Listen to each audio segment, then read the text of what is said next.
Buenas tardes. Queremos iniciar nuestra presentación del proyecto con una frase que dice: mira las pequeñas cosas de la naturaleza, ellas te invitarán a buscar la esencia de la investigación. Nos basamos en ella porque a partir de los efectos de la naturaleza surgió la pregunta de por qué el agua no penetra en algunas superficies de hojas. El nombre de nuestro proyecto es la elaboración de una sustancia que se comporta como recubrimiento hidrofóbico.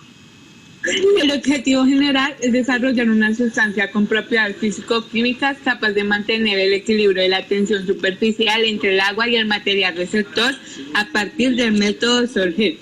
Los objetivos específicos son identificar las características de algunos materiales orgánicos e inorgánicos presentes en la naturaleza que cumplan con la función de repeler el agua. Inferir a partir de la información teórica el comportamiento hidrofóbico de los compuestos presentes en la sustancia objeto del proyecto, como lo son los materiales que contienen silicio en su estructura.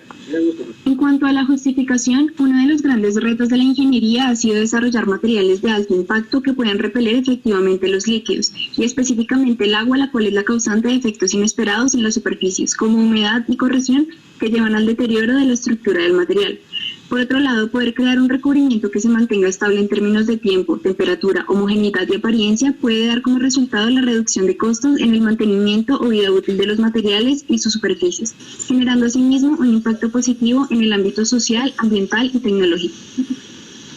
En cuanto al estado del arte, nuestra primera fuente es la obtención de superficies hidrofóbicas mediante el proceso Solger, partiendo de diferentes precursores silíceos. En nuestra segunda fuente es un artículo científico en donde se desarrolla un desencofrante para hormigón a partir de nanopartículas de sílice conteniendo grupos funcionales hidrófilos.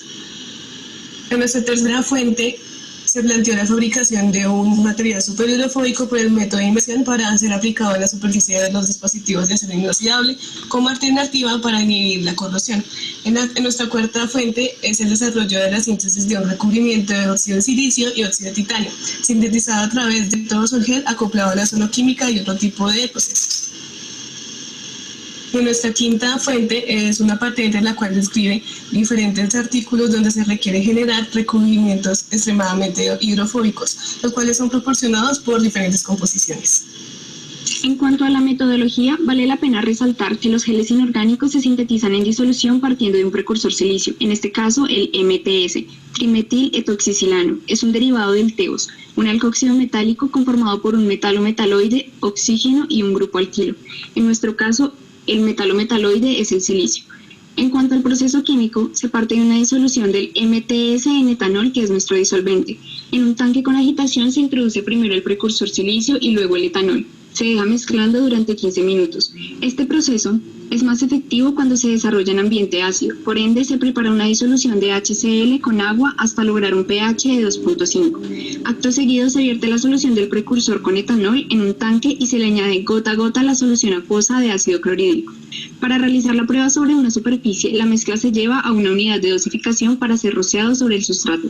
Se puede secar a temperatura ambiente durante 24 horas o llevarlo a un horno y secar por 1 hora a 110 grados centígrados. Finalmente, la sustancia se lleva a un recipiente transportador para su empaquetamiento y posterior distribución del producto. En cuanto a las ventajas, la aplicación que tiene este producto sobre diversos materiales es muy amplia. Por ejemplo, actúa como barrera protectora frente a la oxidación, disminuyendo el efecto de corrosión sobre metales, así como también minimizan el deterioro de las superficies que están en contacto con el agua. Al diseñar el material hidrofóbico, la repulsión del agua puede impedir que se aloje cualquier tipo de suciedad en una superficie, otorgándole características autolimpiables. Por ello es muy usual que se emplee en equipos médicos y quirúrgicos, ya que en este caso actúa como inhibidor de bacterias. Otra de las ventajas es que los beneficiados de este proyecto son principalmente las empresas industriales, debido a que disminuye los costos por mantenimiento y a la vez aumenta la productividad. Además, la superficie adquiere características que disminuyen su humedad, evitando las condensaciones de agua sobre el área de contacto y la formación de hielo en climatologías extremas. Por si fuera poco, sus características reducen la fricción del agua sobre la superficie, aportando mayor eficiencia en el campo de la hidrodinámica y aeronáutica. También tiene un beneficio en el ámbito social como barrera para prevenir el efecto de graffiti sobre las paredes y el mobiliario urbano de los espacios públicos. La industria de textiles también saca ventajas de los recubrimientos hidrofóbicos en la elaboración de algodón repelente al agua. Algunas de sus desventajas son: la fabricación de este material hidrofóbico da un producto el cual no es totalmente transparente, por lo cual no se recomienda su uso en superficies como lentes. ya que se disminuye la visibilidad y no permite la captura de buenas imágenes. Este producto no funcionará cuando esté en contacto con jabones, detergentes y alcoholes. Esto se da ya que este tipo de sustancia hace que se pierda la tensión superficial. La elaboración del producto sobre la superficie va disminuyendo de acuerdo al uso y a la temperatura, por lo que es necesario volver a aplicar el producto para su óptima función. La aplicación del recubrimiento en algunas superficies genera que se pierdan algunas de sus propiedades. Por ejemplo, en los productos textiles puede verse influenciado por el color de la prenda o la textura de la misma. Finalmente, siguiendo el método de Sol-Gel, se puede desarrollar una sustancia que se comporte como un recubrimiento hidrofóbico, es decir, que al aplicarlo sobre la superficie se crea una capa impermeable que repele el paso de la gota de agua. Gracias a la literatura se lograron identificar las características que hacen que una superficie sea hidrófoba, como lo son el ángulo de contacto entre la gota del agua y la capa del material y la estructura molecular de la misma. A partir de las fuentes se identificaron una gama de agentes hidrófobos como lo son las grasas parafinas, solventes polisiloxanos y estructuras moleculares a base de silicio y zinc con la suficiente fuerza de cohesión entre sus moléculas que cumplen con la función de repeler el agua. Esto nos permitió encontrar las más fáciles para el recubrimiento deseado. La eficiencia del producto depende en gran parte del material sobre el cual está actuando. Dependiendo de sus características, se genera una variación en el resultado final. Bibliografía.